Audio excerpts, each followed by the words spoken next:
Scientology, kick off your rainbow shoes. I want to talk about Scientology and my experience with the Church of Scientology. I do not know Tom Cruise or John Travolta, but I just want to drop those names. We'll come back to them later.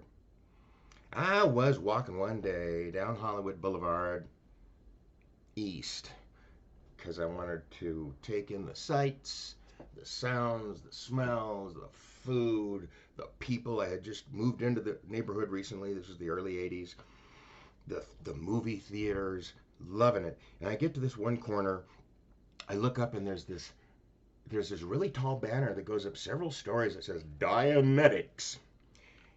And as I'm standing there looking, this cute girl in like short shorts and a little tube top comes over with a clipboard, and she says, "Hi, have you heard about Scientology?" And I hadn't, so I said, "No, tell me."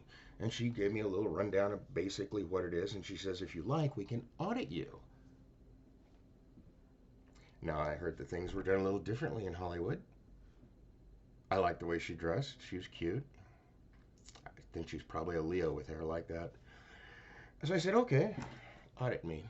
We go into this little room, 2 chairs, no windows or anything. It's just like a closet, really, with this machine. And it's this little meter of some sort with a needle. And it's connected by wires to 2 chrome cylinders that the auditor holds. And it measures something called engrams, which are personality problems, apparently. So she's asking me these questions off her clipboard, and I'm trying to answer truthfully as I can.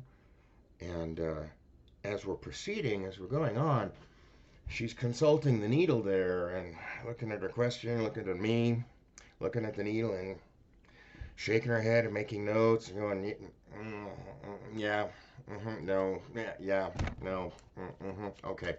And by the time we're done, she says, "Well, you have a lot of engrams, but many people do. It's nothing to be ashamed of.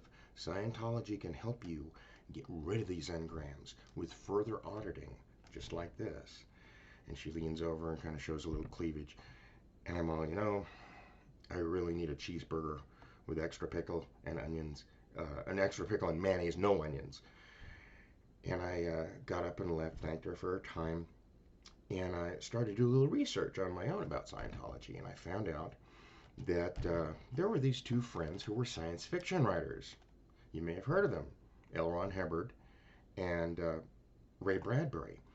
And they made a drunken bet that they could invent a religion, and people would buy it.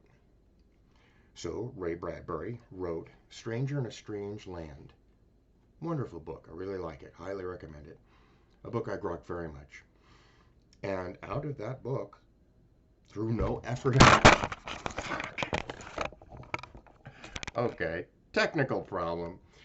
Scientology did that with their minds to me, just telekinetically. They want to stop me from telling the truth. Ray Bradbury wrote Stranger in a Strange Land, and out of that came the Church of All Worlds. Never been to one of their services, but I understand they're very nice. Thou art God is their motto. Can't argue with that. L. Ron Hubbard wrote Dianetics, which preceded Scientology. They are 2 separate things, although Dianetics heavily influences Scientology. I'm not going to go into the whole actual mythology of what Scientologists believe because it's so bizarre you would think they were Mormons. And it doesn't even have anything to do with Christianity like Mormonism does. Mormonism tries to staple itself to Christianity, but it's the same kind of celestial nonsense. It's a con game. With Scientology, you have to pay more and more for each tier of enlightenment that you achieve.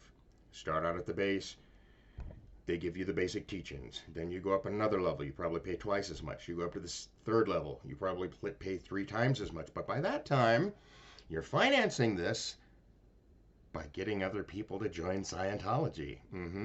See where this is going? Tom and John, you got to wonder how guys, they look smart. You see intelligence in their eyes. These are not stupid men. So why have they anchored themselves to this bullshit? Well, here's the thing with auditing.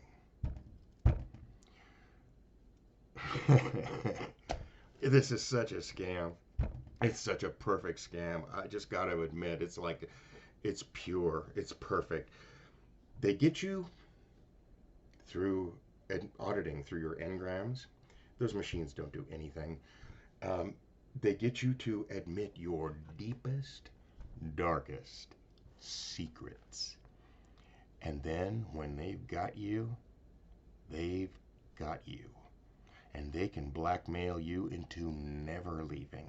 They can blackmail you into being a celebrity spokesman for their little scam. Anyway, that's Scientology. Next up, Mormonism. My ancestors.